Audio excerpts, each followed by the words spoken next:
grabe ang nangyari sa dalawang pananghaliang programa dito sa bansa. Ang It's Showtime at ang Eat Bulaga. Bakit kanyo mga kaparokya?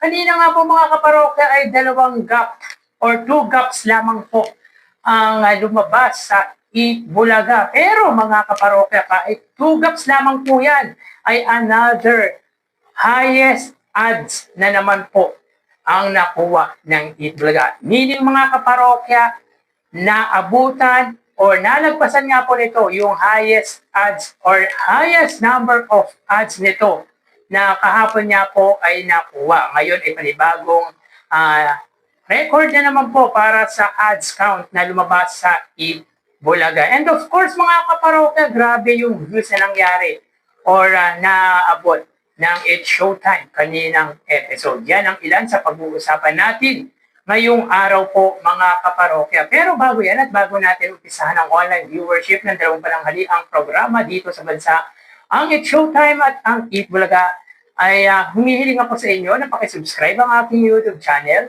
Paki-like and share nyo na rin sa gayon ay mas dumami pa po makapanood yung mga ina-upload po nating video araw-araw.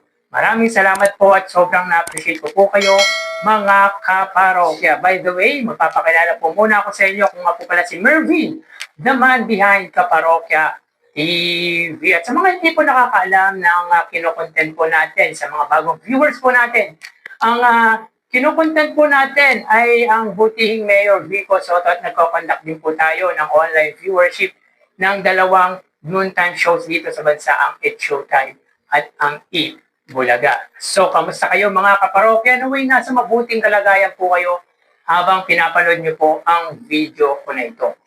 So, yun nga po mga kaparokya, umpisa natin ang ating talakayan or pag-uusapan sa highest views na abot ng dalawang noontime shows kaninang episode. So yun nga po, tulad ng sinabi ko, ay another record na naman po ang ginawa ng It's Showtime sapagkat nalagpasan nga po nito ang highest views na 117,000 para po sa ordinaryong episode. Even mga kaparokya, yung special event nito, yung grand finals ng Tawag ng Tanghalan Duet ay nalagpasan po ang number of views nito. So kanina nga po ay umabot sila ng 126,000 viewers. So ito na po ang pinakamataas na views ng It's Showtime ngayong taong 2026. At ang Eat Bulaga mga kaparokya, umabot po sila ng 123,000 viewers. Pero ang nasave lamang po natin ay 121,000 viewers. So, i-consider natin mga kaparokya kung ano lang po ang na-save po natin. So, dito mga kaparokya, ang pagitan po nila ay 5,000 viewers. At wag yun nga po ang It's Showtime pagdating sa highest viewership. So, ito po ang unang pagkakataon mga kaparokya na naangatan niya po ng It's Showtime pagdating sa highest viewership or yung pinakamataas na views na naabot nila in a single episode ang Eat Bulaga. For the first time mga kaparokya, dahil nitong nagdaang taon, last 2025, if I'm not mistaken, ay once lamang din pong inilamangan ng It's Showtime ang Eat Bulaga pagdating sa highest viewership. Pero ngayong araw po mga kaparokya, ay gumawa na naman po ng record ang It's Showtime sapagkat sa unang pagkakataon, bukod nga po ito na nga po ang pinakamataas na views nito para sa ordinaryong araw, ay natalo nga po nito pagdating sa highest viewership na kinokonduct po natin ang Eat Bulaga. So magawi tayo sa papremyong ibinahagi ng dalawang pananghaliang programa. So ang It's Showtime po mga kaparokya, meron 35,000 prizes given.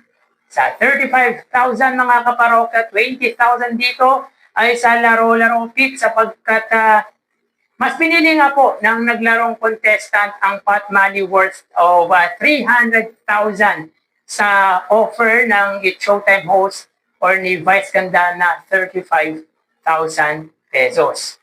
So yun nga po mga kaparokya, bokya po pagdating sa jackpot round at sa elimination round ay 20,000 pesos. Sa tawag ng tanghalan, 15,000 pesos. 10,000 sa winner at 5,000 sa non-winner. So again, 35,000 pesos ang naibahagi ng It's Showtime ngayong araw po. Samantala, ang Eat Bulaga, meron po silang tatlong segment. Tatlong segment lamang po ang Eat Bulaga ngayong araw. So sa sugod bahay, sila po ay may 60,000 na ibinamahagi. 40,000 dito ay para po sa nanalong contestant ng sugod bahay na napakalungkot po ang naging kwento sapagkat ang anak nga po nito mga kaparokya ay namatay kamakailan last October dahil nga po nalunod. Ang anak po nito na lalaki ay 18 years old lamang. So batang-bata mga kaparokya talaga. Kaya even ang mga studio audience and for sure kahit yung mga nasa bahay ay nagsiiyakan dahil sa kwento nga po ng nanalo sa sugod bahay mga kapatid. So again, binigyan nga po siya ni Bossing Vic Soto ng 40,000 pesos. So sa mga nagtatanong or nagugulat or nagtataka kung bakit 40,000 or maliit lamang po ang papremyong ibinahagi ng sugod bahay sapagkat hindi pa nga po dumarating or wala pa nga pong gaanong sponsor ang Eat Bulaga. So wag na po kayong magtaka kung bakit maliit lamang po ang papremyong ibinabahagi or binahagi ng Eat Bulaga pagdating nga po sa sugod bahay segment. For sure, pag nagsidatingan ang mga big sponsors ng Eat Bulaga ay madaragdagan at madaragdagan po ang papremyong ibinibigay nila sa mga contestant or sa mga winner. Pero 40,000 is not bad mga kaparokya dahil bigay na nga po yan ng Hanabishi at ng Eat Bulaga alone. So yun nga po mga kaparokya pagdating sa bagong segment na is the age is right or age does matter. Sila po ay nakapamahagi ng 50,000 pesos. So itatapik natin yung patungkol nga po sa bagong segment ng Eat Bulaga na is the age is right. Pag-uusapan po natin yan sa another vlog po natin. Pagdating naman po sa Gimme 5, sila po ay may 75,000 pesos. So obviously, nasagot nga po ang jackpot round or nakuha nga po ang jackpot round ng Gimme 5. At isa nga lang po ang nakakuha ng 5,000 sa mga audience. Ang galing ng naglaro nga po sa Gimme 5. Ang galing ng sumasagot at mabilis po nilang nakuha ang 3 points or ang jackpot sa Gimme 5 or sa nasabing segment. So ulitin natin, ang It's Showtime ay may 35,000 pesos at ang Eat Bulaga ay 185,000 pesos. So dito kitang-kita natin na lamang ang Eat Bulaga pagdating sa pamimigay ng papremyo against sa It's Showtime. But pag kinumbine po natin ang papremyo ng dalawang noontime show, sila po ay may total na 220,000 pesos. So magawi tayo sa ads na lumabas sa pananghaliang programa dito sa bansa. So ulitin ko po, sila po ay may 2 gaps or dalawang commercials lamang po.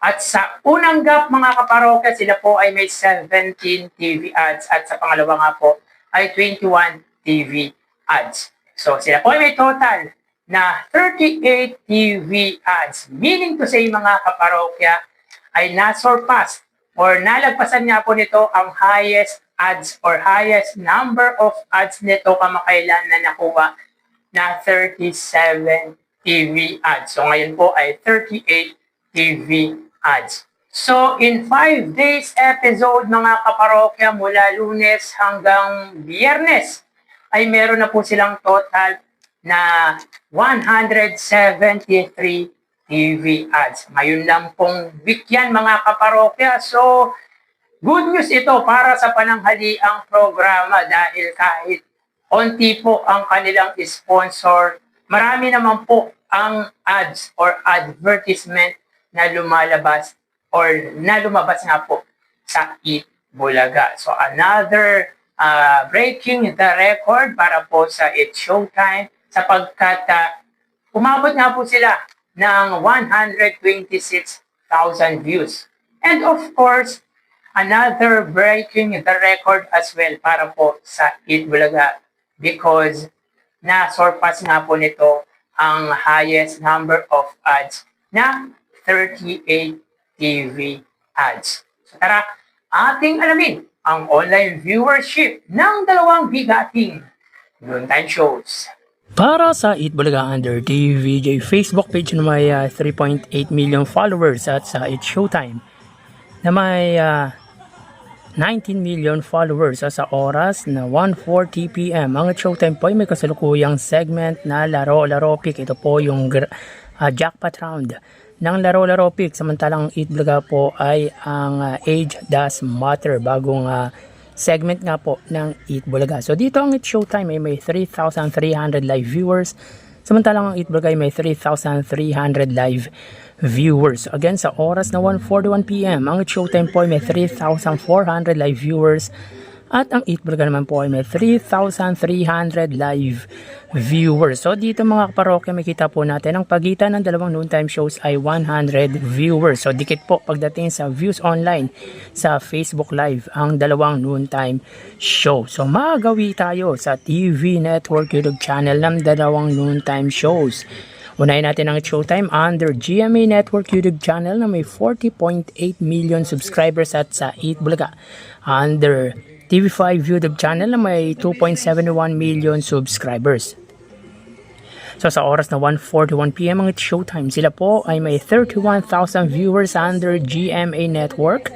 At ang Eat Bulaga naman po under TV5, sila po ay may 23,000 viewers. So again, sa oras na 1:42 PM ang It's Showtime, sila po ay may 31,000 viewers under GMA Network.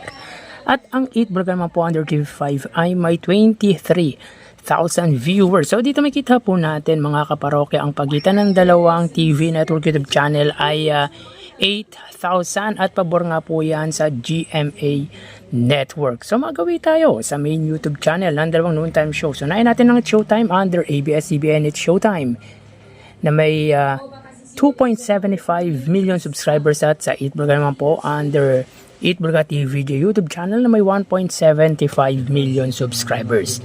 So sa oras na 1:42 PM ang It's Showtime, sila po ay may 109,000 viewers. Ang Eat Bulaga naman po, sila ay may 123,000 viewers.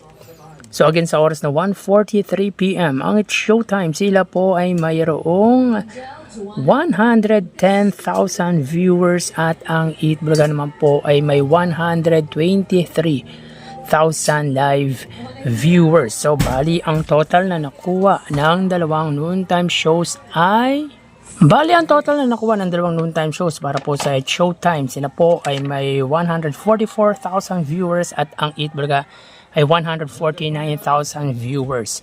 Sa Facebook Live, sila po ay may tig 3,000 viewers. Sa TV Network YouTube channel, 31,000 sa GMA, 23,000 sa TV5. At sa main YouTube channel, 110,000 viewers at 110,000 sa It's Showtime, 123,000 man po sa Eat Bulaga. So again, 144,000 viewers para po sa It's Showtime, 149,000 naman po sa Eat Bulaga. So dito ay lamang ng 5,000 views ang Eat Bulaga against sa It's Showtime. So yan po lumalabas sa kanilang online viewership mga kaparokya. So wagi pagdating sa online viewership ang panangaliang programa ng Tito Vic and Joey against sa ABS-CBN GMA Network kina Vice Ganda na noontime show.